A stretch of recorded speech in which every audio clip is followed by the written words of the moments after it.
Aquí comienza XX, un programa genéticamente femenino, con la conducción de Ariela Esperón y Patricia García Salazar, en su cuarta temporada.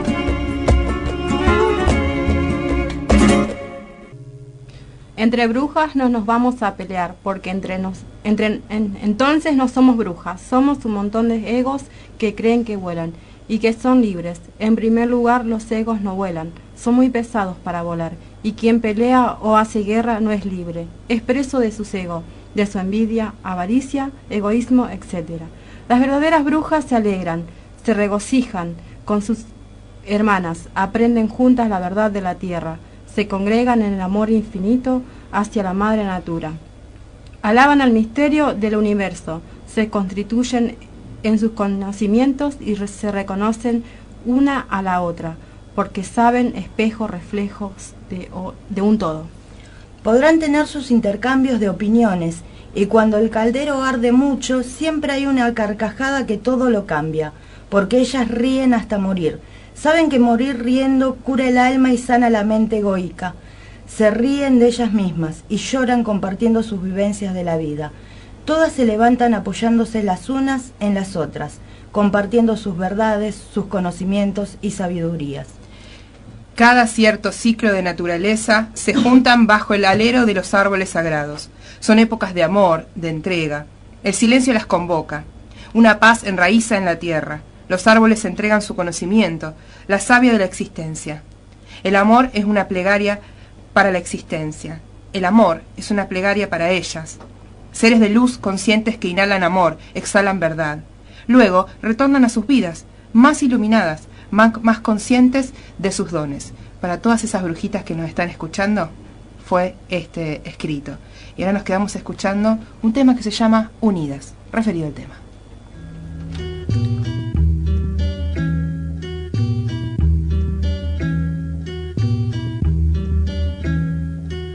Unidas somos la fuerza, fusión, expresión femenina. Hijas, madres, compañeras, suegras, tías y vecinas, primas, jefas, subalternas de oficina hasta cocina. Unidas somos la fuerza, fusión, expresión femenina. Hijas, madres, compañeras, suegras, tías y vecinas, primas, jefas, subalternas de oficina hasta cocina. Unidas por una causa que causa play en las causas. Salimos de la imaginaria cápsula, oriunda de tradiciones intrusas que frustran poco a poco, con golpes poco ortodoxos, desfigurando internamente rostros, pero juntas somos coloridas raíces que representan a mujeres felices, quienes cada día más tienen menos días tristes. Hey, mujer, ¿entendiste? Estrechemos nuestras manos, juntas, unidas, podemos ayudarnos. Botemos los prejuicios a la basura, aceptemos diversidades, lengua, color o cualquier cultura. Dejemos de criticar y empecemos de cero. No importa si vistes elegante o callejero, es tiempo de libres poder vivir y de un mejor mundo empezar a construir. Unidas somos la fuerza, fusión, expresión femenina.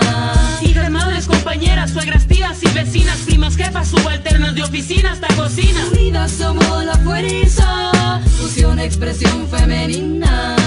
Hijas, madres, compañeras, suegras, tías y vecinas, primas, jefas, subalternas de oficina hasta cocina. Juntas expresamos una voz de lo que muchas han callado. Unidas vamos a empezar el mundo a cambiar. Unidas nuestra voz se tiene que escuchar, rompiendo paradigmas de la sociedad. Las muertas, desaparecidas, ni un paso atrás. Es nuestra naturaleza la apatía, la falta de verdad, elementos destructivos de la humanidad. Rapeando sobre mis instrumentales, no son problemas hormonales, son estados mentales a donde no llegan ustedes los inmortales. Es que inteligentes, intelectuales, somos las que tenemos los ovarios más grandes que tus genitales. Así que mira nuestra belleza, es un don de la naturaleza. No somos de esas niñas de novelas fresas que de todo se quejan. Unidas somos la fuerza, fusión, expresión femenina. Hijas, madres, compañeras, suegras, tías y vecinas, primas, jefas, subalternas de oficina hasta cocina. Unidas somos la fuerza, fusión, expresión femenina. Hijas, nuestras madres, compañeras, suegras, tías y vecinas, primas, jefas, subalternas de oficina hasta cocina. Cada una batallando su propia lucha, pero no está sola, atenta, escucha. Tenemos a nuestro favor virtudes innumerables. Recordá que nos podés seguir por fmcitybaigorria.com, estamos saliendo en vivo por la página de la radio. También podés escucharnos en la 103.5 del dial en la ciudad de Granadero Baigorria, en San Lorenzo y también en zona norte de Rosario. Si no, abrite el YouTube y nos podés seguir en el canal de la radio, que es FM City Baigorria en vivo. Comunicate al 4716-298 si querés hablar con nosotras en vivo, o al 4716-797 si nos querés dejar un mensaje. También podés enviar un WhatsApp al 3416-721-059. Cambiamos la realidad, enfrentamos, transformamos cualquier adversidad. Unidas, cambiamos la realidad, enfrentamos, transformamos cualquier adversidad. Unidas, cambiamos la realidad, enfrentamos, transformamos cualquier adversidad. Unidas, cambiamos la realidad, enfrentamos, transformamos cualquier adversidad. Muy bien, y así arrancamos nuestro programa del día de hoy, XX, un programa genéticamente femenino. Estamos saliendo por la 103.5 del dial de Granadero Baigorria. Mi nombre es Ariela, estoy con Patricia, Emilce, que estamos aquí al aire para acompañarlos estas 2 horitas del aire radial. Nos está acompañando Natalia, muchas gracias Nati en los controles. Le enviamos un abrazo enorme a Franquito, generalmente nuestro operador, que está haciendo papá. Sí, fue papá hace un par de horitas. Felicitaciones para Franco y disfrutando de esta nueva paternidad. Un abrazo enorme a Ángeles también, la mamá de este bebé hermoso, a Loli, bienvenido a este mundo. Espero que te sea leve y que lo pueda disfrutar. No, leve no te va a hacer, Ángeles, desde ya te avisamos que no va a ser leve. Le mandamos un abrazo enorme a ambos y bueno, esperamos poder conocer prontito al Oli, que acaba de nacer, Oliver, así que le mandamos un abrazo a todos. Bueno, obviamente siempre agradeciendo, empezamos este programa agradeciendo a Alicia Maya que nos graba Mayo, perdón. Ya se va a aprender, Ali, ya se va a aprender el nombre y el apellido. Soy malísima con los apellidos. Alicia, perdón, pero Alicia Mayo que nos graba nuestras presentaciones y los demás spots que vamos a estar pasando durante todo el ciclo 2018. A Gastón también le agradecemos por la edición de toda la artística de este programa. Y como siempre, a Armando Casale, que nos brinda el espacio para poder vestir de violeta la City por al menos 2 horas a la semana. También deseamos agradecerles a todos los que nos acompañan, como siempre, en primer lugar a Mati y a Elcita Bernardi que nos siguen desde siempre. Y bueno, de antemano siempre agradecemos tu comentario al WhatsApp, que es 3416-721-059. Acordate que nos podés mandar tu comentario, tu propuesta, tu deseo, tus ganas de escuchar algún tema quizás también. Tenemos música seleccionada especialmente para que podamos mostrar algunas artistas que quizás no son muy visibilizadas en otros tipos de programas. No sé por qué, porque son muy buenas, y aquí pasamos la música que es referente al género como nuestro programa. Nuestro programa que al parecer es el único en la región. Sí, es la información que tenemos. Hasta el momento no hay otro programa que sea exclusivamente de género como es este programa. Sí hay bloques en diferentes noticieros, pero el nuestro es integralmente de género. Hay arrancamos hablando y leyendo un escrito muy lindo que compartió Tati Vivas, un besito para ella, que nos compartió hace unos días y lo quisimos compartir con ustedes al aire, un escrito sobre las brujitas que venimos a representar esta lucha. Y lo que representa ese escrito es lo que significa el sorecer, el verbo sorecer, que quizás no está muy en la lengua del día a día, ni tampoco reconocido por el diccionario de Word, les cuento. Sorecer significa comprometerse a construir el respeto a la dignidad de otras mujeres como una política feminista, hasta que cada mujer se sienta en confianza siempre que se encuentre frente a otra. Esto lo escribe Marcela Lagarde, que es quien obviamente presenta el término que ya está igual aceptado como un término, es un verbo, ¿sí? Sí. Y de eso es de lo que hablamos en el inicio de nuestro programa, trayendo como siempre algo nuevo, siempre algo para hablar. El día de hoy estamos celebrando el Día Internacional de la Comunidad Transgénero. Es un festival anual que tiene lugar el 31 de marzo dedicado a la celebración de las personas trans y la sensibilización en contra de la discriminación hacia las personas trans en todo el mundo. La festividad fue fundada por la activista transgénero de Michigan, Raquel Crandall, en el 2009, como una reacción a la falta de días de fiesta LGTB, que celebran la visibilidad de las personas trans, ya que la única conmemoración conocida centrada en las personas transgénero era el Día Internacional de la Memoria Transexual, que recuerda a las personas transgéneros víctimas de crímenes de odio, pero no reconoce ni celebra la visibilidad de los miembros vivos de la comunidad transgénero. En el 2014 la fiesta fue observada por los activistas en todo el mundo. Recordamos que esta cuestión de los crímenes de odio se está un poco trabajando, ¿no? El hecho de decir que matan... Estamos intentando transformarlo justamente al término, porque no son crímenes de odio, son femicidios. Claro. Y tenemos que empezar a nombrar las cosas como son. Claro. La asesinan como nos asesinan a las mujeres y son femicidios por nuestra condición de mujeres, queremos que empezar a nombrar que las mujeres trans son asesinadas por su condición de trans. No es meramente un capricho léxico, es algo legal. Es un término que hay que decirlo legalmente correcto por el hecho de la condena. Nosotros hablamos de feminicidio y exigimos una carátula de femicidio correspondiente porque necesitamos una condena acorde. Cuando hablamos de un homicidio estamos hablando de una penalidad que va de los 8 a los 20 años. Y cuando hablamos de femicidio son condenas de más de 25 años. Es lo que nosotras estamos pidiendo, porque son homicidios por exclusividad de ser mujeres.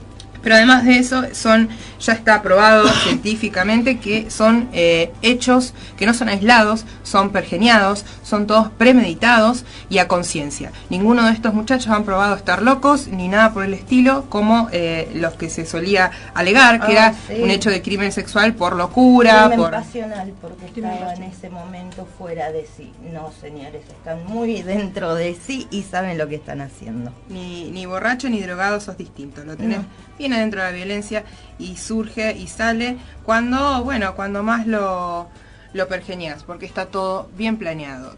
Todos los hechos han demostrado exactamente eso. Vamos a hacer un repasito de algunas de las noticias. Como siempre les contamos, hay un montón de cosas por las que hablar, pero vamos seleccionando algunas de las que podemos por ahí contarles para que tengan un pantallazo de lo que está pasando en lo que se refiere a género. Hablamos primero y principal de Karina Bregú, quien está presa desde el 28 de marzo, cuando realizaba una protesta con otras mujeres en el centro de Merlo, en relación a la ausencia de políticas públicas por asistencia a las víctimas de violencias machistas. Sí. Karina fue atacada por su expareja, Gustavo Albornoz, con alcohol y fuego. Su cuerpo fue afectado en el 60% por quemaduras. Debió someterse a decenas de operaciones, soportó varios paros cardíacos, perdió su trabajo, no tiene obra social y el Estado nacional y provincial y municipal siempre le dio la espalda. Cansada, una vez más, decidió encabezar una manifestación en Merlo para visibilizar su necesidad y la de tantas otras víctimas sobrevivientes. La detención de Karina se realizó ayer a las 20, que se extendió a su hermana Carolina y la compañera Laura y Leila. Primero fueron alojadas en la seccional primera, pero luego resultaron trasladadas a la seccional tercera, ubicada en la avenida San Martín al 3000, esquina Murray. Necesitamos que vengan. Karina es una referente de la violencia machista y ahora somos apenas 10 compañeras que estamos afuera de la comisaría. Hay más policías que personas apoyando la lucha de Karina, que es la de todas. Nos dice que es una contravención, pero no sabemos cuándo las van a liberar. No pueden esperar hasta el martes próximo, que es el día hábil, dice Araceli, una de las compañeras que exige la liberación de la mujer. Como se nos viene pasando y venimos viendo en diferentes ámbitos, la criminalización de la protesta está sucediendo y se abre a todos los ámbitos, incluso al género nos llega el hecho de meternos presos simplemente por exigir un derecho. por exigir un derecho y por exigir a la justicia que haga su trabajo. Algo que no pasa. La semana pasada, no, la anterior, estuvimos contando que Karina había también sido víctima de violencia nuevamente en la calle. Fue asaltada, entre comillas, porque le llevaron el celular nada más y le cortaron las 2 muñecas, y ella denunció que no fue atendida también en un centro de salud provincial en Merlo. Así que viene siendo víctima de muchísimos tipos de violencia y de violencia institucional después de haber sido una sobreviviente de un femicidio. Recordemos que, bueno, como bien decías vos en el inicio de la nota, ella fue prendida a fuego con alcohol por su ex pareja, que hoy está viticoleando libre, por ahí suelto, sin justicia. Karina sigue por su crimen, por el cual estaba exigiendo justicia justamente, y no recibe, o sea, encima que no recibe justicia, recibe palos de la justicia, la mete en presa, simplemente por exigir lo que le corresponde, justicia. Exactamente. Pasamos a otra nota que fue aquí en Rosario. Descubrieron que difundía un video de violación a una nena. La justicia determinó que un hombre de 40 años, empleado administrativo de una escuela pública en Villa Lugano, compartió unas 4 veces un material brutal en una casa. Tenía una colección de ropa interior infantil. Es un empleado de la escuela pública de Buenos Aires, me disculpo, dije Rosario, era en Buenos Aires. Es investigado por compartir un video de pornografía infantil. En la justicia descubrieron que lo descargó de una fuente desconocida para la justicia argentina en algún momento del 2017 para compartirlo desde una conexión a internet en su departamento durante al menos 4 meses. Allanaron su domicilio y encontraron un arma y una colección de ropa infantil. Recordemos que trabajaba en una escuela pública. Esa ropa infantil, imagínense de dónde la debería sacar. Este señor de poco más de 40 seguimos poniendo años. las siglas, muy bien. Y lo muy tenemos bien. que proteger al abusador. Claro. ¿Cómo no lo vamos a proteger? Qué bien, rosario3.com. Bien, genial. Seguimos protegiendo a los asesinos, a los pederastas, a los malditos que nos siguen matando, y obviamente son capaces de exponer los nombres completos de cada chico, si fueron algunos abusados o si hay alguna víctima de violencia de género, comparten su nombre. Si la justicia no exige en la causa que se proteja el nombre de la víctima, la comparten, dicen dónde vive, dicen dónde está. Hace una semana atrás hubo un caso de abuso en el que terminan presos los 2 padres de las criaturas, y el nombre de la mujer estaba muy bien escrito. Bueno, Exacto. pero se viene hace mucho estas cosas, porque a mí en caso particular, el asesino de mi hermana siempre está el nombre y no el apellido. Incluso a una periodista le dije, ¿por qué no ponen el apellido completo, el nombre completo? Y me dijo que es por secreto sumario, porque todavía está en investigación. Todos el sabemos caso. que Jonathan Segovia Entonces no le mató. pueden escracharlo así porque sí. Así que se sigue protegiendo a los asesinos, a violadores, y mientras que las víctimas son visibilizados a la sociedad, porque todo el mundo apuntan, porque todo el mundo te apunta, vos sos la hermana de Juliana de tal, o sea, sí, soy yo, y el asesino es Jonathan Segovia. No sabía, es así. Claro, porque nadie se ocupó de que nadie se se sepa. ocupa tampoco, No. nadie se ocupa, es así. Exactamente. En este caso, una alerta del Interpol, transmitida a la justicia argentina desde Alemania, fue lo que los delató. Es decir, Claro, ni siquiera fue una investigación nacional, es una investigación de Interpol. fueron investigados en Europa luego de que se conectaran desde direcciones IP basadas en sus casas a la red eDonkey para descargar y compartir imágenes de niñas siendo violadas. Ay, Dios. Sin embargo, ninguno fue detenido ni como le ponen, cubriéndolo, le ponen, debido a que la distribución de pornografía infantil es un delito excarcelable en la Argentina. ¿Se había cambiado esa ley? Está libre, pero a disposición judicial. Se cambió la ley sobre delito. Le tenemos que avisar a la fiscal Sí. Dupuy, quien lleva a cabo la causa. Reconoció esta mujer, la fiscal, que su trabajo, reconoció el trabajo de este hombre en la escuela pública. La requisa en su casa dio con computadoras, celulares, 3 pendrives y 3 discos rígidos que serán peritados por la Policía Federal. con más de 11 notebooks y 34 smartphones en todo el operativo, junto con 150 discos DVD, 22 tarjetas SIM, 13 tablets, pero está libre. Ay, Bien, por favor. sigue libre. Pasemos. Perfecto. Después, vamos a hacerle un pantallazo de otro tema que no está muy alejado. Es el tema de 2 menores que fueron rescatadas en una red de trata, otro secreto de sumario bastante importante de toda la justicia nacional, en las cuestiones de red de trata. Esto fue en Aguaray. Gendarmería detuvo a 2 hombres tras constatar que los adolescentes que llevaban con ellos no tenían su DNI y tampoco ningún parentesco con las personas que las acompañaban. Lo llamativo de las chicas fue lo que lo alertó. El destino podría estar detrás de la frontera, es decir, que estaban siendo llevadas a Paraguay. Sí. Esto fue en Salta. El informe indica que efectivos del escuadrón Aguaray detuvieron a 2 personas mayores sin ningún parentesco entre ellas, quienes transportaban a 2 niñas hacia un lugar que solo la justicia y los detenidos saben por el momento. Todo guardadito. Otra vez. El conductor y su acompañante fueron detenidos por el gravísimo delito que representa la sustracción de menores tratada en la infracción por la ley 26.482.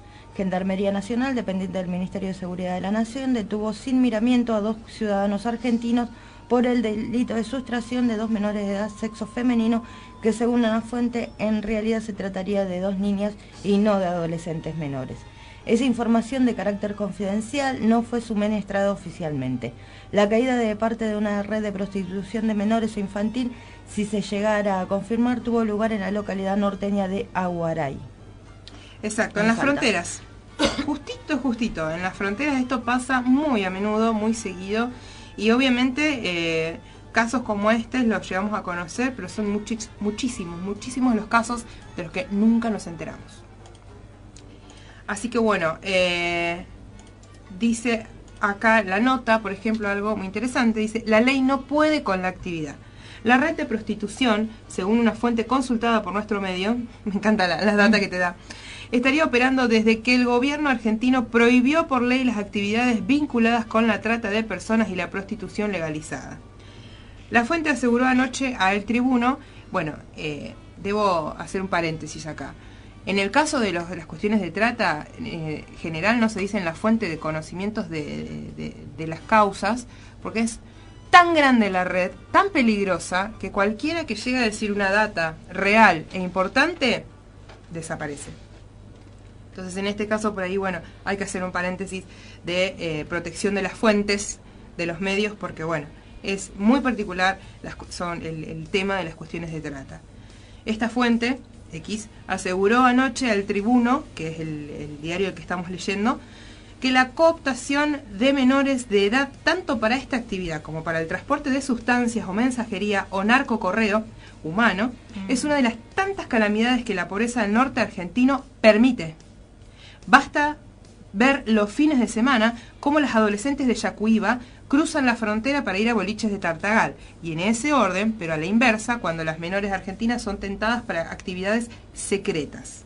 Afirma esta fuente, que obviamente tiene conocimiento de la frontera, de todo lo que sucede en las fronteras, que es bravo y gravísimo. Siempre repetimos en este programa que el tráfico de humanos es el tercer negocio más rentable en todo el mundo, porque obviamente es completamente ilegal y hay complicidad judicial, política y legislativa, sistemáticamente cubierta, o sea, totalmente impune es este negocio, que hasta el día de hoy nos afecta absolutamente a todos, y es enorme el negocio que se están haciendo. Y siguiendo con esta temática, porque no es distinta, ahí estamos viendo en la tele también. Ah, mira, justo. Una red de abusadores que suma prófugos. Son 6 los buscados por la explotación sexual en las inferiores de Independiente. La fiscal adelantó que la investigación se extenderá a otros clubes de primera división y reveló que los chicos eran contactados para el abuso a cambio de botines o calzoncillos boxer. Ayer comenzaron a declarar los 53 adolescentes internados en la pensión de Independiente. Desde ayer comenzaron a declarar 53 adolescentes entre 13 y 19 años, que viven en la pensión de Independiente, en la causa que investiga una red de abuso y explotación sexual infantil que fue denunciada la semana pasada por la propia institución, luego de que un joven se quebrara y contara la situación ante el psicólogo del club. La fiscal del caso, María Soledad Garibaldi, ratificó que son 6 los adultos identificados por el momento como parte de la red que contactaba a los chicos para abusar de ellos, en algunos casos por botines o calzoncillos de boxeo, y advirtió que todos se fugaron, lo que consideró un indicio de autoría. Bueno, y ahora en este momento estamos viendo que están citados a declarar Dalcín y Bayone, 2 de los acusados por este crimen, ¿no? Por este crimen de abuso sexual y, evidentemente salió a la luz que había un caso de red de trata y de explotación sexual infantil. Todos los que declararon fueron a declarar gracias a un chico que tiene en este momento 19 años, pero en su momento cuando estuvo en las inferiores de Independiente y se fue, obviamente, que hoy declaró, es que sale a la luz este caso, que bien nos adelantabas vos, Emi, el sábado pasado nos contabas que esto ya estaba saliendo a la luz, y bueno, ahora está todo encausado, ¿no? Está todo siendo trabajado desde la justicia. El fútbol con el abuso sexual en todas sus medidas, en todos sus caracteres. Esto es un poquito más de lo que ya veníamos hablando años atrás, porque jugadores de Independiente el año pasado fueron imputados por violación de unas chicas a la salida de un boliche, los jugadores de Boca, que son los que más se tapan y más rapidito se tapan porque hay mucha guita de por medio, pero sabemos que es algo habitual dentro del fútbol, la misoginia, la violencia sexual, y estos pibes que de un día para el otro pasan a tener muchísima guita y empiezan a creer que son dueños de todo lo que camina. Exacto. Acá dice, cayeron 2 de los prófugos y ya son 6 los detenidos que hay en la causa. Recordemos que Dalcín es uno de los representantes de 27 allanamientos, 100 declaraciones y 6 detenidos. Exactamente, esos son los resultados actuales al momento de lo que va llevando esta causa y de la que no se puede dudar. Es así, o sea, es tal cual lo declararon los chicos, las víctimas de estos abusadores, y ya hay uno, no recuerdo el nombre ahora, uno que se está lavando las manos. Bustos, Martín Busto, que fue el primer detenido el sábado pasado, en la mañana del sábado, que fue encontrado en su domicilio del Talar de Pacheco a partir del rastro de su celular, y permanece detenido acusado de abuso agravado. Horas después también fue detenido el abogado defensor de Bustos, Carlos Tomás Beldi, bajo el cargo de entorpecimiento de la prueba, ya que se lo acusa de destruir el celular de su defendido e intentar esconderlo en el jardín de la casa. Pedro Martino, abogado del letrado detenido, adelantó que pedirá su liberación por existir una relación de amistad previa entre Beldi y Busto. Si son amigos, no hay encubrimiento. Ensayo. Terrible. Bueno, nosotros hemos llegado al final del primer bloque de nuestro programa y quédate ahí, que en minutitos estamos de vuelta con vos, siguiendo con más de estas noticias y muchos temas importantes por venir.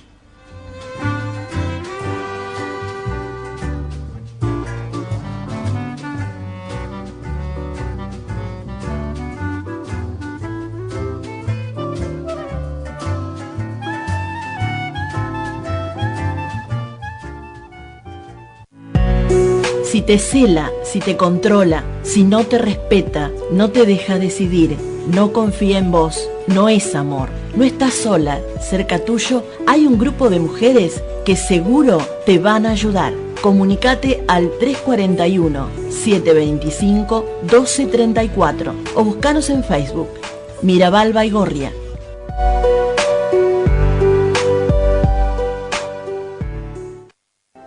Hay muchas chicas como yo que hoy quisieran estar con sus mamás. Y hay muchas mamás que quisieran estar con sus hijos. Todavía seguimos esperando que se haga justicia. Decile no a la trata de personas. Denuncia. Tu llamado va a ser completamente anónimo. Diputados, nosotras, actrices argentinas, escribimos esta carta abierta con la esperanza de ser escuchadas. Tal como cada 2 años lo hacen ustedes, esta vez nosotras les pedimos su voto. Les pedimos su voto para terminar con la muerte, la cárcel y el silencio. No estamos a favor del aborto. Estamos a favor de la despenalización del aborto. Y por eso mismo estamos a favor de la vida. ¿Cuál se edita? Esta dice, de todas las vidas... De todas las vidas, también de aquellas mujeres que arriesgan sus cuerpos en manos de negocios siniestros y clandestinos.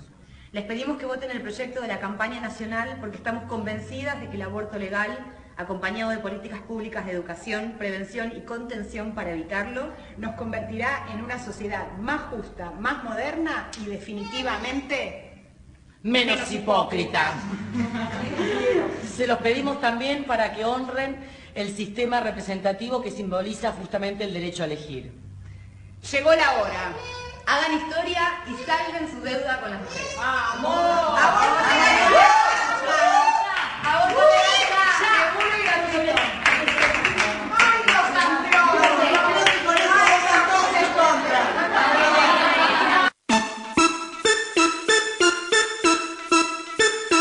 Está todo ok. Rebeca Lane, Miss Bolivia, con Ali Guagua. Con el chess, ok. Vamos, chess. Original. Carnalas. Y se me nota la lengua veloz de entrada. La combinación fatal, no queda nada. Y no me digan pavadas, prefiero morir a vivir con la boca cerrada. Y no me digan lo que tengo que hacer. Y no me digan de la forma que me tengo que mover, que la ley no me va entre las piernas. Muy bien, seguimos en este programa XX, un programa genéticamente femenino. Estábamos escuchando a las actrices que se comprometieron con esta campaña contra la despenalización, digamos a favor, contra la penalización del aborto y obviamente para despenalizarlo, para hacer para aprobar el proyecto de ley por el aborto libre, seguro y gratuito. Actrices como Mirta Busnelli, como Nancy Duplá. Había muchas. Bueno, no me acuerdo los nombres porque soy malísima con los nombres, pero siempre lo digo yo de... Las comprometidas de siempre. Sí. Muchas caras conocidas. Sí. Bueno, la chica de ojitos claros, ¿cómo se llama? Siempre me gustó. Bueno, no me acuerdo. Pero firmaron esta carta, armaron y firmaron esta carta, que como bien le decíamos el programa pasado con Emi, justamente por estar pidiendo que se haga esta ley, es que estamos a favor de la vida.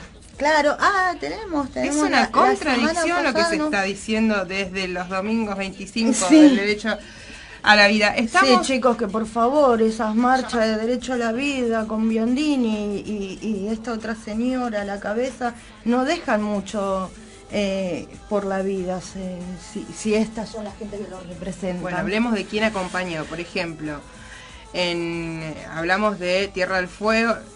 Sí, de Tierra del Fuego, cuando en una de las marchas, la Marcha por la Vida, entre comillas, estuvo marchando un ex legislador fueguino, Luis Velázquez, quien estuvo condenado por matar a un bebé de 7 meses, a su bebé de 7 meses. Al hijo de su pareja.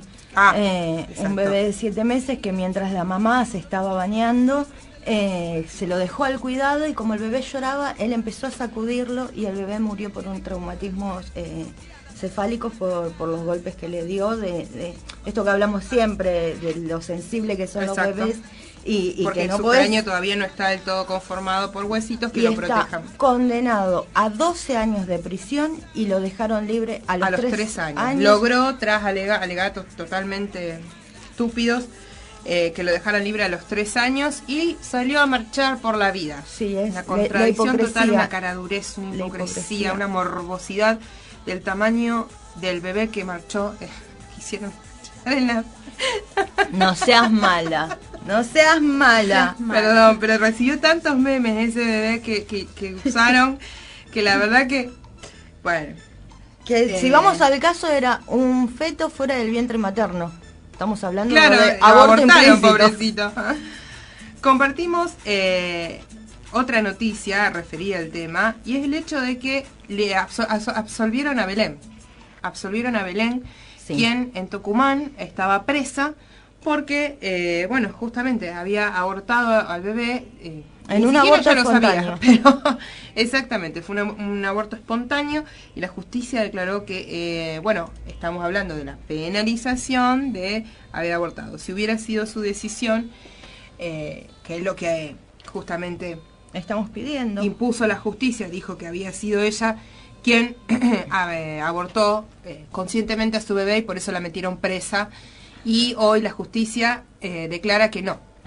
La Corte Suprema de Justicia de Tucumán absolvió a Belén y dejó sin efecto la condena que pesaba sobre ella con la amenaza de pasar 8 años de su vida tras las rejas. De todas formas, cumplió 2 años de prisión. Sí. Ahora puede respirar tranquila y saber que se hizo justicia, declaró Belén, que estuvo 29 meses presa y cuya verdadera identidad se resguarda a través de un nombre que se hizo bandera contra la criminalización del aborto y el riesgo que las mujeres tengan que elegir entre su vida o su libertad ante la interrupción de un embarazo. A todo esto, ella ni siquiera sabía que estaba embarazada. Pierde el bebé sin saber que estaba perdiendo un bebé y va al Hospital Avellaneda en San Miguel de Tucumán y, bueno, obviamente después de ir allí no volvió a su casa porque los médicos la denunciaron a la policía y terminó incumpliendo presa. todo lo... No, Dios mío. Presa por homicidio doblemente agravado por el vínculo y por alevosía. Es por eso que la metieron presa, descartando completamente toda su declaración, descartando el hecho de que fue un aborto espontáneo, descartando toda prueba científica, no les importó un carajo de nada. Simplemente juzgaron y decidieron y resolvieron. Durante el procesamiento y juicio, la defensa oficial fue inexistente a pesar de que el expediente no contaba con una sola prueba de ADN del feto por el que la imputaban de homicidio.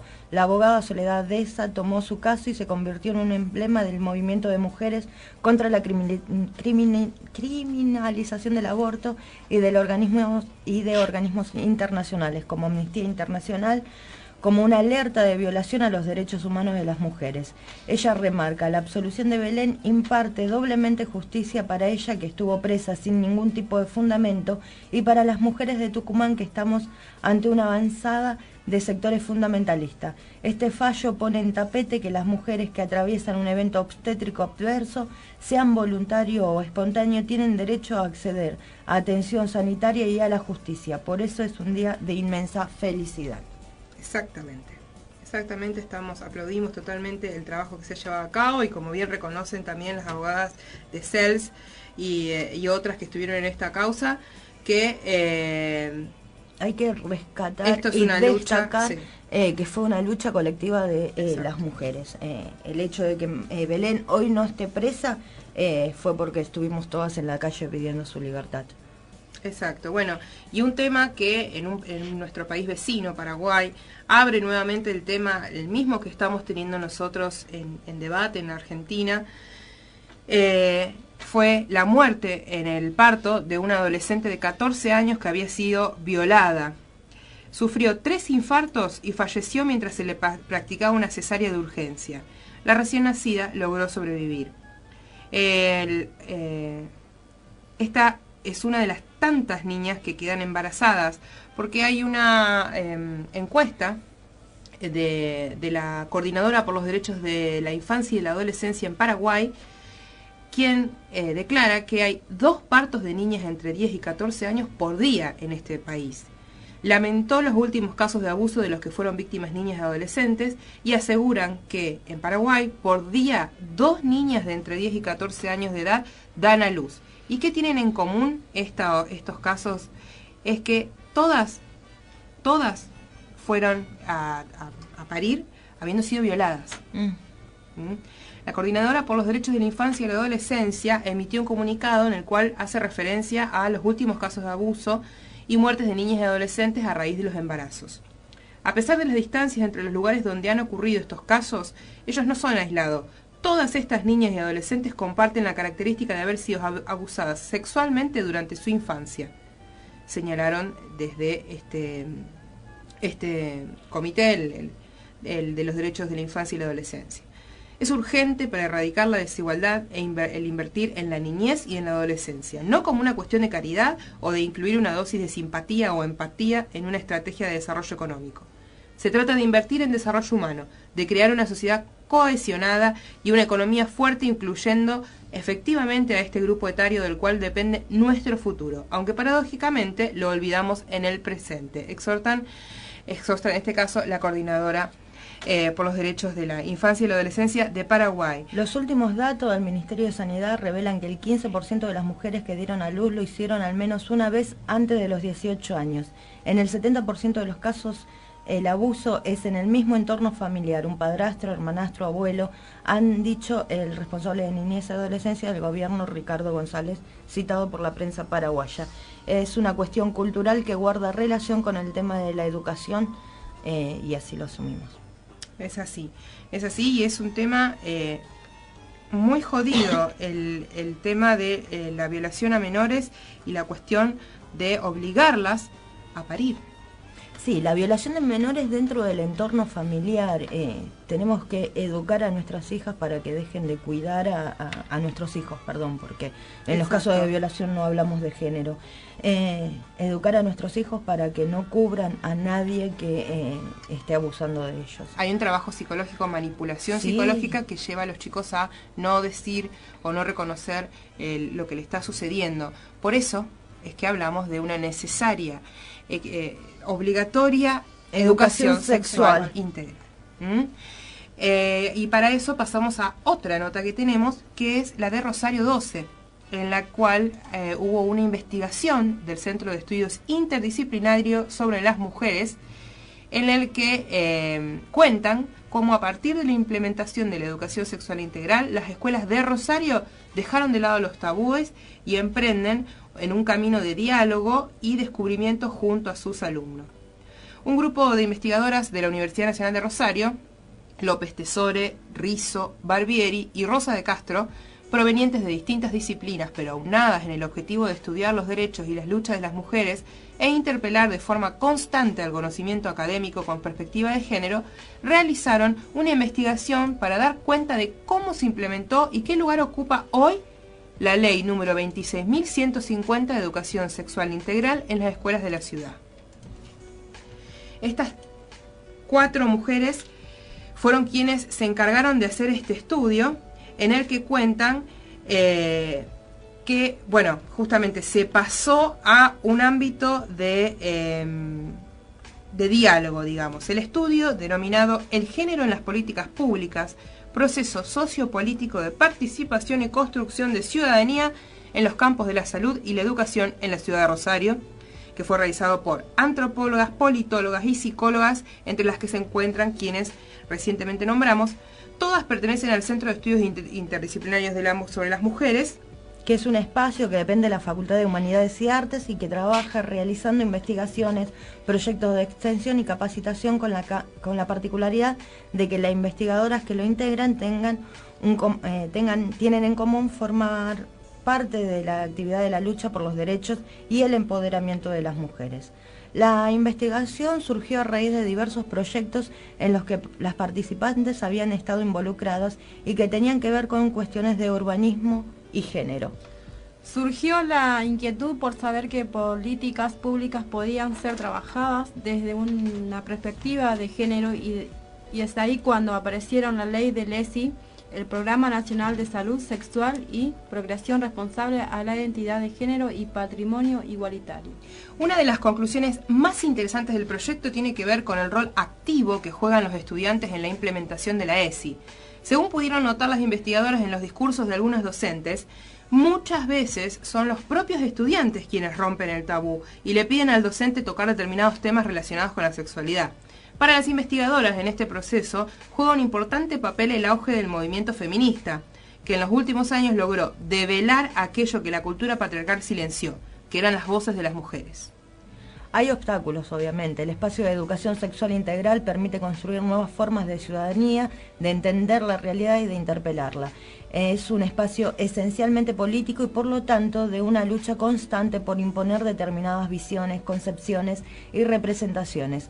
Ante esta situación es normal que aparezcan obstáculos o dificultades, muchos de los cuales pudieron ser destacados en la entrevista realizada durante la investigación. Una de las primeras dificultades que salió a la luz fueron las diferentes representaciones puestas en juego por los docentes, muchas de las cuales estaban notoriamente atravesadas por discursos hegemónicos, correspondientes a actores sociales muy fuertes tales como la Iglesia, los medios masivos de comunicación o el propio aparato pedagógico.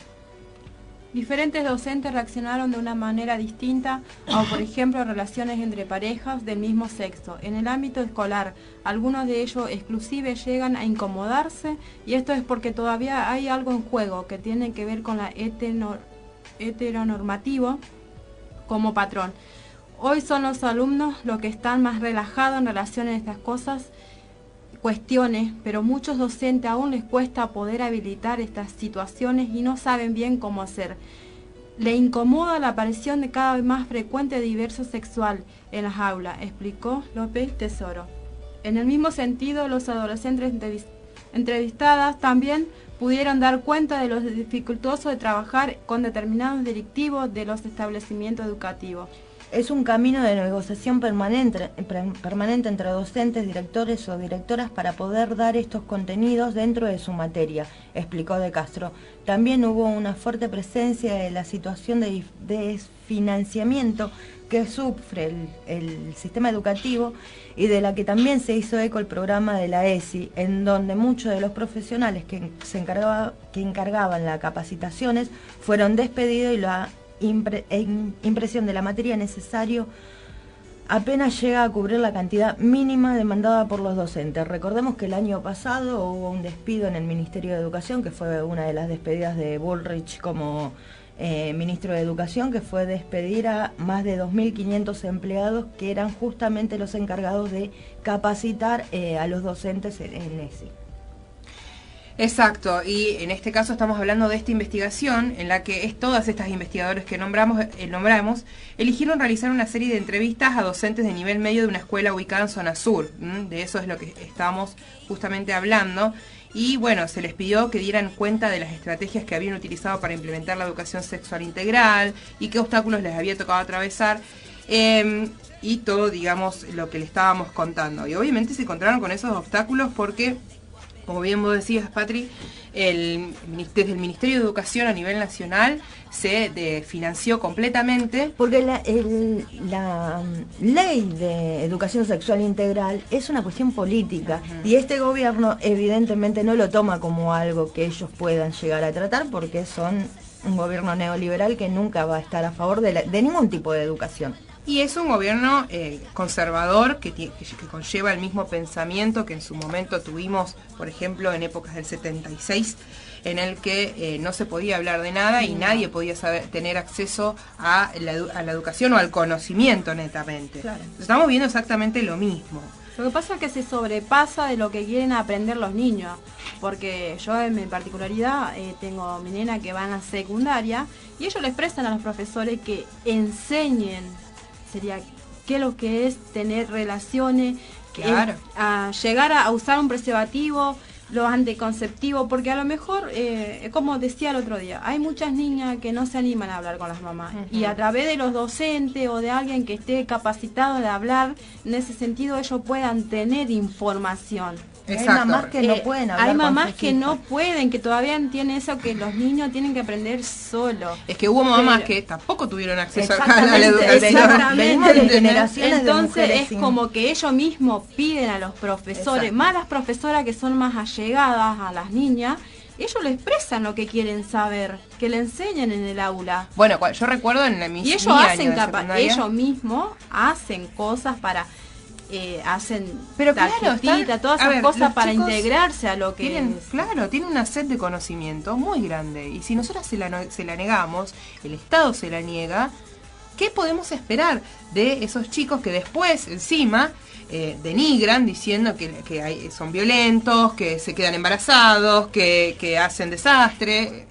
O sea, es fácil criticar, pero también entienden a la sexualidad como meramente biologista. Cuando nosotros hablamos de educación sexual integral desde jardín de infante, estamos hablando de poder incluir a los niños con toda la diversidad sexual que implica ser humano, Y vamos a terminar con también muchos casos de bullying que pasan cuando se llega a la secundaria. Cuando se llega a la secundaria, el chico ya viene con un montón de aprendizaje que fue adquiriendo en los primeros años de educación, que va a hacer que todo sea menos violento. Y no hablamos solamente de lo biologista, del pene y la vagina, que es el miedo que tiene la iglesia, porque es lo único que ve la iglesia, penes y vagina. No pueden entender la sexualidad como algo integral, como que somos seres sexualizados desde muchísimos cuerpos. Exacto. La protección del cuerpo, de nuestra integridad, la protección de la identidad, de la elección de la sexualidad, de la diferencia del género, es decir, que la cantidad de géneros que hay. Cuando hablamos de respeto, se está hablando de diversidad sexual y de respeto desde la primera infancia. Entonces estamos terminando con un montón de estereotipos que van a hacer que seamos una sociedad más igualitaria. Eso es lo que no quieren. Claro, como decíamos con Emi, pasa que estábamos leyendo la lista de los 62 pederastas hasta el día de hoy, conocidos pero ninguno procesado. Lo que pasa es que si los chicos empiezan a saber que no los pueden tocar, imagínate, se les corta todo el claro. circo, no pueden violar más pibes. Entonces, o sea, Ariel, pero es verdad. Es así, o sea, si un chico de repente se empodera, como nos gusta decir nosotros, se empodera y le dice a un cura, no, usted no tiene por qué tocarme, y va y lo denuncia, claro, nos quedamos sin cura. O sea, es así, lamentablemente es así así de cruda es la realidad. Y lo que se pide a nivel nacional y estatal, porque es el Ministerio de Educación quien políticamente tiene que ejercer este derecho. Es decir, los chicos tienen una ley que los protege internacionalmente, que es la ley de protección al niño, que exige conocimiento, acceso al conocimiento. Y esto es conocimiento muy importante para la protección de ese chico. Es decir, desde el Estado Nacional tiene que formadores, es decir, hacer que esos docentes que estén a cargo de las cátedras de educación sexual integral sean preparados por el ministerio para que lo que se dé esté dentro de la ley y los conocimientos que se den dentro del aula, dentro de ese... Dentro del aula. Lo que pasa es que eso conlleva a entender que esos niños son ciudadanos y tienen derechos. A todos los Provida le encanta hablar de los derechos del niño por nacer. Acá estamos hablando de niños nacidos que tienen el derecho a la educación y dentro de la educación está la educación sexual integral. Exacto. Y no estamos haciendo valer, y el Estado es responsable a la hora de saber qué... creo que esto es lo que no se entiende. El Estado es el encargado de decirnos qué es lo que nuestros niños tienen que aprender. Claro. Por eso hay un Ministerio de Educación con una planificación pedagógica que todos los años decide si ese niño aprende a leer, aprende matemáticas, aprende ciencias naturales. Dentro de todos esos contenidos que hay, también va el derecho a saber sobre su cuerpo, a saber sobre su individualidad, a saber quién es desde lo personal. Y hablando desde la individualidad, no podemos pretender que porque mi hijo es educado en mi casa, no puede ningún chico tener acceso a esa educación. ¿No querés que tu hijo lo sepa, lo aprenda? Bueno, ok.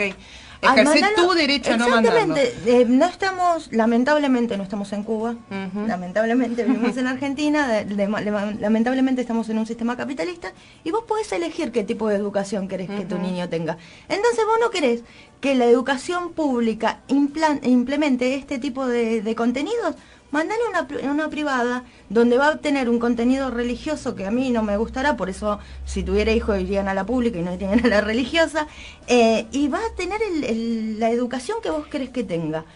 Pero no me prives a mí como ciudadano de implementar la educación que a mí me interesa implantar. Y va más allá de nuestras necesidades y nuestros pensamientos, va a una necesidad que es masiva, una necesidad que es evidente, que es el hecho de que los chicos necesitan tener una educación sexual integral para poder defenderse ante estos casos que estamos viendo mucho y muy seguidos y están desprotegidos totalmente. Que también lo estamos viendo porque hubo una pellizcadita de educación sexual integral y estos chicos hoy pueden hablar. No Exacto. fue implementado como nos gustaría que fuera. Pero desde el 2006 que se salió la ley al 2015 que se fue Cristina, hubo un poquito, hubo un avance, un intento de, con todas las Ahí críticas con de niños. todos los estamentos conservadores que ya conocemos, pero los chicos pudieron tener un poquito de acceso a esa ley. Yo creo que las denuncias que hoy estamos viendo tienen que ver también con eso. Ujú, exactamente. Porque Y bueno, las violaciones dentro de intrafamiliares existieron, lamentablemente, siempre. y bueno, esto es lo que también concluyen estas investigadoras que llevaron a cabo esta investigación, en la que dice que todavía le queda mucho camino por recorrer la educación sexual integral, pero que se hace fundamental entender a la ESI como un derecho, pero también como una responsabilidad que nos compete a todos y a todas. El potencial está en las nuevas generaciones y en los movimientos sociales que ayuden a escuchar las voces de aquellos y aquellas que durante mucho tiempo se vieron en la obligación de refugiarse en el silencio y que tienen mucho para aportar en la construcción de nuevas formas de ciudadanía. Quédate ahí porque enseguida estamos de vuelta.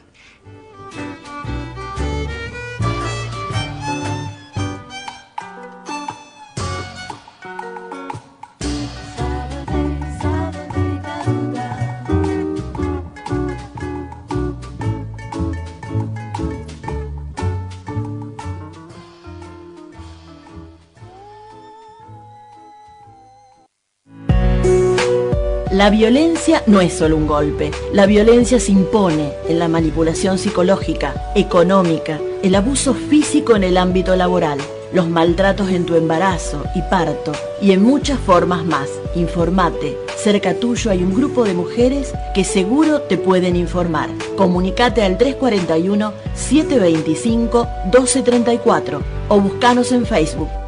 Mirabal Baigorria.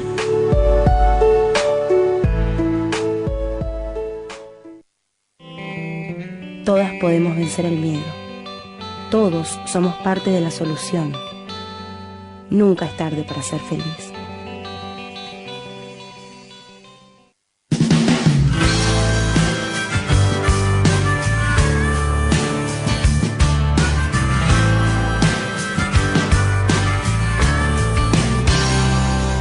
Ana tiene un mensaje pintado de azul en el ojo derecho. Ana tiene un mal día grabado en los labios, partidos por cierto. Ana tiene un secreto que no sabe nadie, aunque no es un secreto. Y un día cualquiera es el último día, y un día de estos.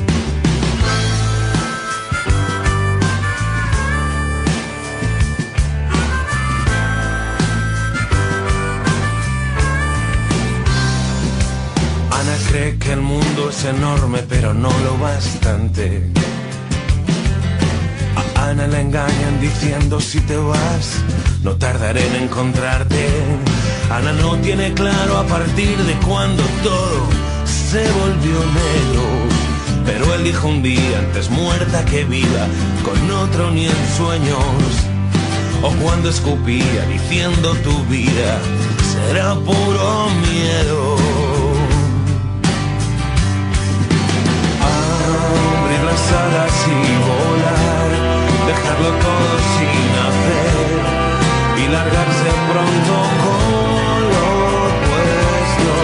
¿Quién quiere ver lo que Ana ve? Una noche, otra también. La vida es bella, pero ¿quién quiere ver lo que Ana ve? ¿Y dónde puedes ir cuando tú sabes bien que irá por ti?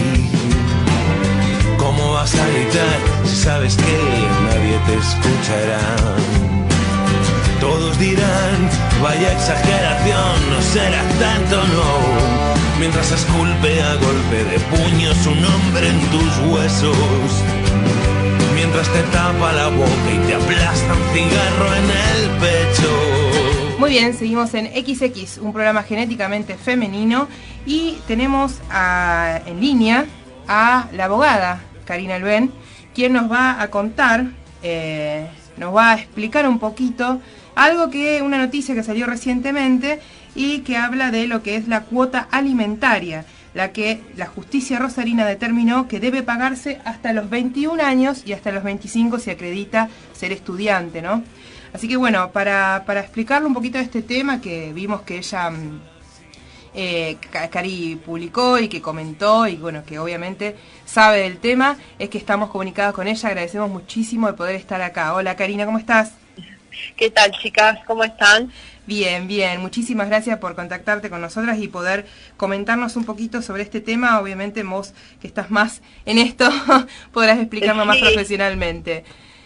Sí, más que nada esclarecer un poco, porque justamente con la difusión de este fallo, yo también he tenido comunicaciones de algunas mamás preocupadas por esto, porque creo que hubo una mala interpretación. El tema es así. En realidad, ya el Código Civil establecía la obligación alimentaria hasta los 21 años. Hubo en el 2010 un cambio de la mayoría de edad, ¿no? Desde los 18, que era hasta los 21, a partir de los 18. Pero el Código mantenía la obligación alimentaria hasta los 21, ¿no? Lo que se ve como novedoso de este fallo es que justamente a raíz de la vasta jurisprudencia que había respecto de reclamos de hijos que estudiaban carreras que se extendían hasta los 25 años, donde ha habido algunos fallos anteriores donde a veces se extendía la cuota alimentaria, es que con la reforma del Código Civil y la unificación del Código Civil y Comercial se incorpora el artículo 663 que específicamente dice que la cuota se puede extender hasta los 25 años en caso de que el hijo estudie y acredite que a raíz de ese estudio no puede solventarse por sus propios medios los recursos y por ende no trabaja, y es por eso que los padres deben sostener ese estudio.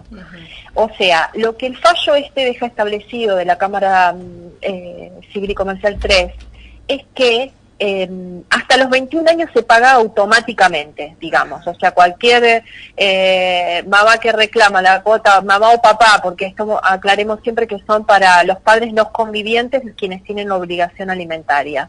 En caso de que haya un alimentante que viene abonando la cuota, cumplida la mayoría de edad del hijo a los 21 años, esa cuota cesa automáticamente, o sea que no hace falta ninguna presentación judicial, ni ningún fallo, ni ninguna orden del juez para que cese. Ahora, si el hijo continúa estudiando, lo que puede hacer ahora el propio hijo, en caso de que no conviva con ninguno de los dos progenitores, es reclamar que se extienda esa cuota hasta los 25. Para que esa cuota se extienda, sí es necesario que haya un reclamo judicial y en ese caso que se establezca judicialmente esa obligación alimentaria, acreditando el hijo el pago, con el certificado de alumno regular que está realizando estudios. Y eso también, si es el hijo no convive con ninguno de los progenitores. Puede ser, en caso de que conviva con uno de los progenitores y por ende ese papá o esa mamá que tenga a su cargo el cuidado personal, puede reclamar el progenitor o el hijo directamente. ¿Sí? Sí, entiendo. Puede hacerlo en caso de que sean convivientes, pero si no, al ser ya mayor de edad, él también podría hacer un reclamo independiente. Y por ende yo interpreto que en este caso, si el hijo, por ejemplo, como pasa en muchos casos, que se alquila un departamento, se va a vivir a otro lugar o lo que sea, podría reclamarle la cuota alimentaria en este caso al padre que la venía cumpliendo, o bien también hacer un reclamo en caso que no conviva más con el otro progenitor y tenga sus propios ingresos, ¿no? ¿Cuál es la finalidad? Que no se trunque esa posibilidad de capacitarse y de estudio del hijo. ¿Sí? Se entiende. Y obviamente no es, bueno, me anoto en un cursito y para que me pasen la cuota. No, esa capacitación, si bien no se exige, obviamente, ni que sea algo universitario ni nada, tiene que también ser un impedimento para que él pueda proveerse por sus propios medios los recursos para mantener el estudio. Tal cual. Entonces, lo que este fallo vino a hacer es en realidad aplicar lo que ya dice el código con la reforma, o sea que ya es ley esto. Lo que a lo mejor dio lugar a la confusión... Eso te iba a preguntar, ¿por qué se difunde entonces como se difundió en los últimos días? porque yo creo que estaba mal titulado desde los medios, diciendo la cuota alimentaria es obligatoria hasta los 21 años. ¿Sí? Eso fue el titular que yo vi. Y hasta los 25 debe demostrar, no, o sea, lo que tendrían que haber titulado es la cuota cesa automáticamente a los 21 y en caso de que el hijo estudie continúa hasta los 25. Claro. O sea, la diferencia es una cuestión en la implementación. Esa obligación existía, lo que este fallo deja aclarado es que, bueno, no es que automáticamente después de los 21 que el hijo continúe estudiando, el progenitor tiene la obligación de seguir depositando. Y en caso de que él no siga cumpliendo con la cuota, el hijo puede reclamar hasta los 25. Pero va a requerir una acción de reclamo. Claro. No es que siga automático como hasta los 21 años. Pero bueno, de hecho, los progenitores que por lo general, porque también aclaremos algo, en la mayoría de los casos se cumple la cuota alimentaria, son, digamos, los que llegan a la justicia son casos en donde ha costado incluso el cumplimiento de la cuota dentro de la edad normal hasta los 21 años. Por lo general, o sea, ya también da lugar a que quizás ya por convenio los padres ya puedan anticipar y ni siquiera necesiten hacer una acción judicial, que ya sepan que en realidad si el hijo está en condiciones de acreditar que estudia y que por ese motivo no puede trabajar, está en condiciones también de iniciar una acción para reclamar la cuota hasta los 25 años. Ah, entiendo. Y esto de la cuota, o sea, y es por esto se generaría el pago de la cuota alimentaria, ¿no sabes si se generaría en una cuenta a nombre del propio hijo o algo por el estilo? Todas las acciones que se inician judiciales por pago de cuota alimentaria, por lo general, o sea, en realidad es una forma de garantizar también el pago, que se abre una cuenta judicial y se deposita a nombre de ese mismo expediente, que luego se retira con un oficio y más adelante se puede conseguir una tarjeta y entonces desde el mismo banco, en Rosario por ejemplo está todo unificado en el banco municipal, se puede ir cobrando. En caso que haya un expediente, por lo general hay un depósito judicial de la cuota. Pero ¿qué pasa? También a veces se da que el papá o la mamá, en caso que no sea conviviente, se allana, digamos, a esa pretensión y quizás acuerdan el pago contra recibo o el depósito en una cuenta bancaria que quizás existe a nombre de la mujer o del hijo, ¿sí? Claro. O sea, por lo general estamos hablando de que el depósito judicial quizás más que nada se hace en los casos donde uno llega al extremo del embargo, porque el progenitor no cumple con el pago, entonces eso obliga a iniciar una acción y a pedir una retención de haberes, donde el depósito lo hace el propio empleador. Por eso más que nada hay muchas cuentas judiciales, ¿no? Porque el empleador retiene ese dinero del salario en vez de dárselo al trabajador y lo deposita en la cuenta a nombre del expediente de alimentos iniciados, ¿sí? Por eso por lo general se bancariza, digamos, eso. Pero estas cuestiones, si no, también se pueden hacer con un convenio, un acuerdo privado, de donde se diga, bueno, nosotros estamos acostumbradas a veces a los casos extremos, donde a veces cuando hay, por ejemplo, situaciones previas de violencia o impedimento de contacto, uno busca que haya el menor contacto entre las personas y entonces por eso la cuenta, el depósito bancario es una forma también de resguardo de resguardo para las mujeres. Pero bueno, sabemos que no en todos los casos se dan las separaciones en esas condiciones. En el caso que haya habido antecedentes de violencia, siempre es conveniente que las cuotas alimentarias sean depositadas para evitar esto de que si te llevo el dinero o firmame el recibo. Y la violencia económica que conlleva la cuota alimenticia también cuando hay una situación de violencia. Exacto, que por lo general este manual que la mujer que tiene denuncia de violencia y todo esto tenga que renegar muchísimo con el tema del pago de la cuota alimentaria, porque es una forma de mantener el ejercicio de la violencia a través de la cuestión económica. Por eso es que más que nada uno insiste con eso de que además de la denuncia de violencia, seguidamente se accione por el tema del régimen comunicacional. Por lo general lo recomendable es asistido por terceras personas para evitar el contacto. ¿Qué es el régimen comunicacional, Cari? sería el viejo régimen de visita. Ahora hablando en castellano. Claro, lo que pasa es que con el nuevo código los abogados también nos tuvimos que adaptar a la al nuevo lenguaje. También. Estamos hablando de régimen comunicacional y tenemos el cuidado personal, es cuando ya no se dice más tenencia, sino que la persona que convive con el hijo tiene a su cargo el cuidado personal, y el no conviviente el régimen comunicacional. Es un poco que también yo lo ejercito hablando así para acostumbrarme a los nuevos términos es la mejor forma. del nuevo código. Del nuevo código, pero es eso, es el viejo régimen de visita. Perfecto. Y bueno, y una cosita que a lo mejor también sirve para aclarar, que obviamente cuando uno habla de cuota alimentaria está hablando de algo que incluye no solo los alimentos, sino tiene que ser algo que incluya el tema de esparcimiento, vestimenta, o sea, se le dice cuota alimentaria, pero refiere a todo lo que necesita una persona para poder... ¿Sigue rigiendo el porcentaje? Mira, los porcentajes están manejados, digamos, casi jurisprudencialmente, porque lo que más se tiene en cuenta es que en caso de una separación o un divorcio, los niños mantengan el nivel de vida que tenían cuando sus padres estaban juntos.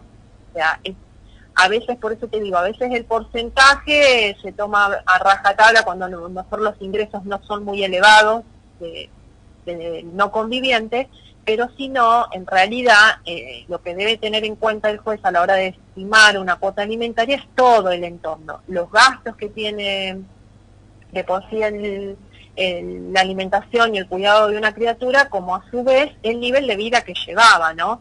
Porque si encima a una separación al niño le sumamos, qué sé yo, tener que cambiar el colegio privado al público, porque como papá y mamá se separaron, entonces ya papá se resiste a pagar la cuota del colegio, o mamá se niega a achicar algún gasto, entonces bueno, es un poco, la idea de la cuota alimentaria tiene en realidad esa finalidad, de no alterarle el nivel económico. ¿Y cuando hay un alquiler de por medio, Cari?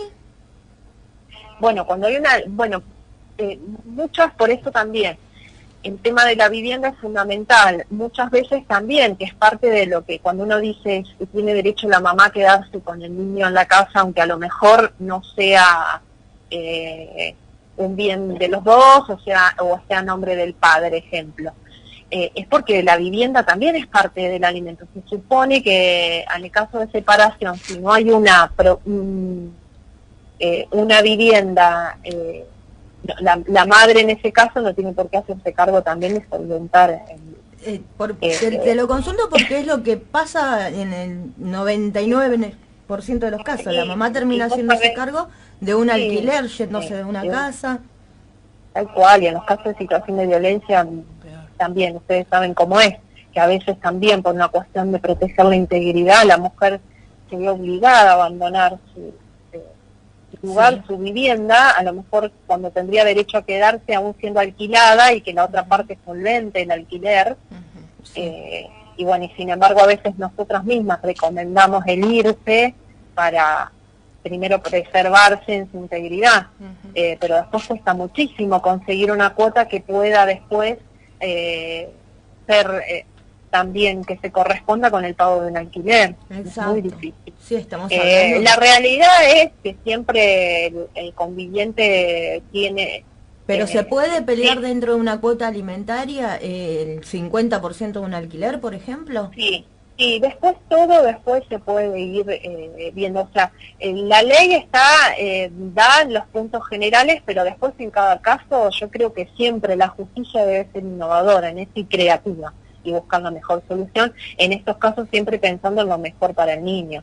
Pero también nos encontramos con muchas situaciones, personas que renuncian a su trabajo para no abonar la cuota, personas que tienen un salario que corresponde. Pero se hablaba de una penalidad o de un fallo de ¿cómo se dice? De que estas personas que renuncian a un trabajo para no pagar la cuota tengan alguna penalidad, vayan un día preso, qué sé yo, o tengan una multa. Hace unos años se implementó el tema del registro de los deudores alimentarios, que bueno, es una forma también un poco de presionar. Hay un registro de los morosos alimentarios ahora para cualquier trámite que uno quiera hacer o para prestar servicios, sobre todo en los casos donde había prestaciones de servicios, porque cuando vos tenés un salario, tenés estipulado, bueno, esta persona gana tanto, que hace su recibo de sueldo. A veces en las actividades independientes es más difícil acreditar cuál es el ingreso, ¿no? Sí. En quienes trabajan por cuenta propia. Y bueno, ahora con el registro de deudores alimentarios, cualquier prestación que se haga a cualquier institución pública, previamente te piden la constancia de que no es un deudor alimentario. Es una forma también de presionar. ¿Y cómo se tiene que denunciar para que aparezcan en ese?